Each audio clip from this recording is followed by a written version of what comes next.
So will you please put your hands together for Mr. James Adams with the Frog King. The Frog King, Mr. James Adams.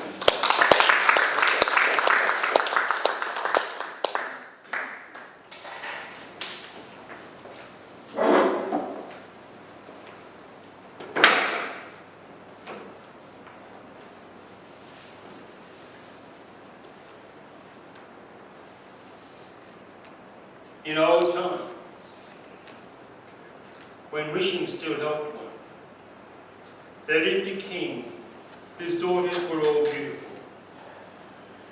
But the youngest of these was so beautiful that the sun itself, which had seen a great deal, was always astonished when it shone on her face.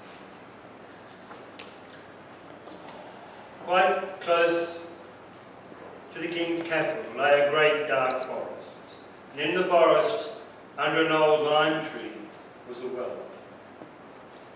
On a warm day, the king's child went out into the forest and sat down by the cool waters of the fountain. And when she was bored, she would take a little golden ball and throw it up on high and catch it. And this ball was her favourite plaything. As it happened on one occasion, the little ball did not fall back into the hand that was stretched out to catch it, but fell beyond onto the ground and rolled quickly into the water. The king's daughter's eyes followed, but it vanished, for the water was deep, so deep the bottom could not be seen. And at this she began to cry, and she cried louder and louder, and could not be comforted. And as she thus lamented, someone said to her, "What ails you, king's daughter? You weep so that even a stone would have pity." And she looked to the side from whence the voice had come, and saw a frog stretching forth his thick, ugly head from the water. "Ah, it is you, old water splasher," she said. "I am weeping for my little golden ball which has fallen into the well." "Be quiet and do not weep," he said. "I can help you. But what will you give me if I bring your little plaything up again?" "Whatever you wish, dear frog," she said. "My clothes, my pearls, my jewels, even the little golden crown that I am wearing. I care not for your clothes, your jewels, your pearls, your golden crown," he said. "But if you will love me, and if you will let me be your companion and your playfellow, if you let me sit by with you at your little table, and eat from your little golden plate, and drink from your little jar, and sleep in your little bed, if you will promise me this, I will go down below and bring you up your golden ball again." "Oh yes," she said, "I will promise you whatever you wish, if you will just bring my golden ball back to me again." But she thought, however, how silly the frog does talk. He lives in the water with other frogs and crows, and can in no way be the companion of a human being.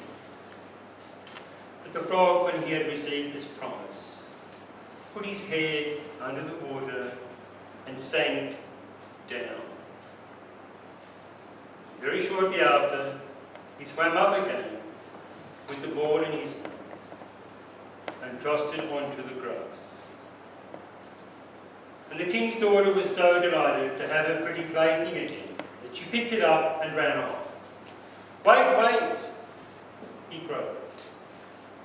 "Take me with you, for I cannot run like you." But what did it avail him to scream after her his croak as loud as he could? She did not listen.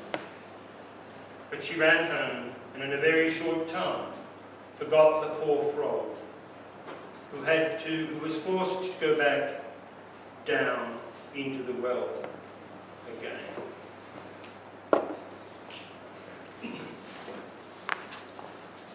And the very next day, when she had seated herself at the dinner table with the king and all the courtiers, something came creeping, splish, splash, splish, splash, up the marble staircase.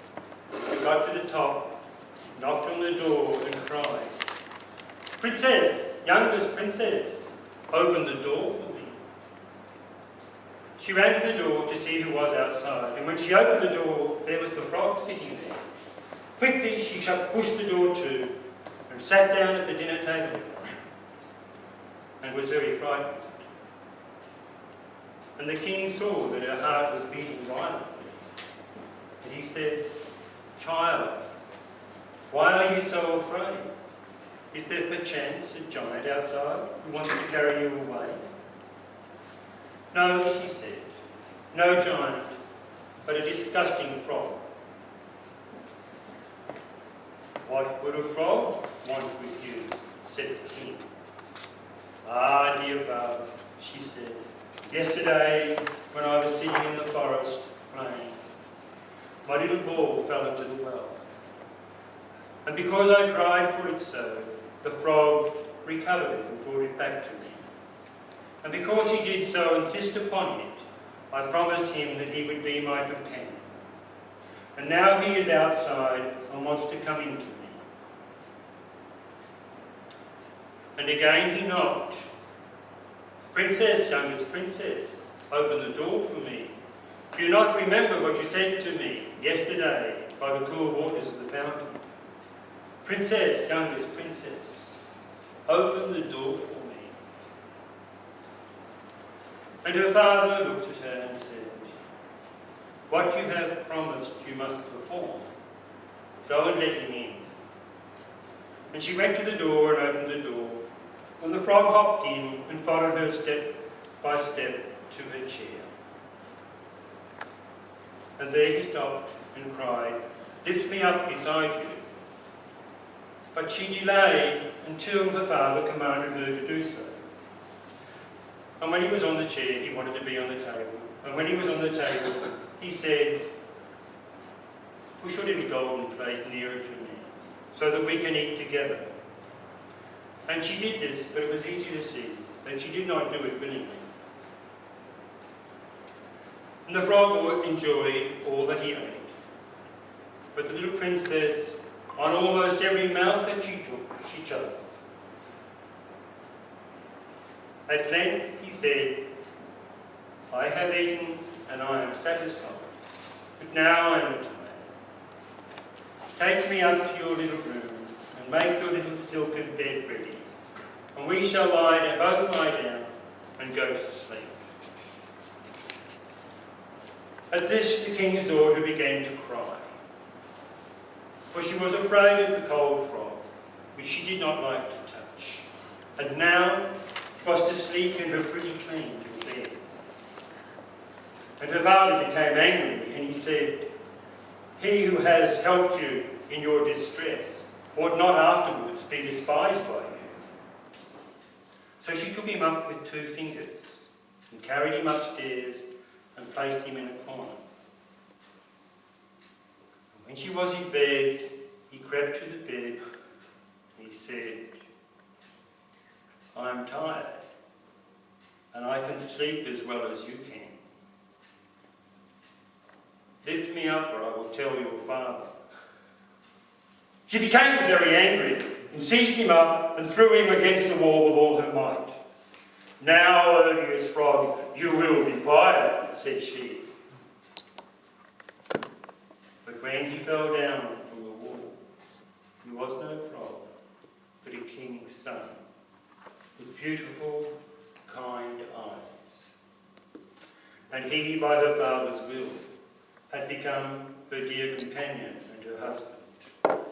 And he told her how he had been bewitched by a wicked witch, and how only one person in the world, herself, could have freed him from the well, and how the next day they would go to his kingdom.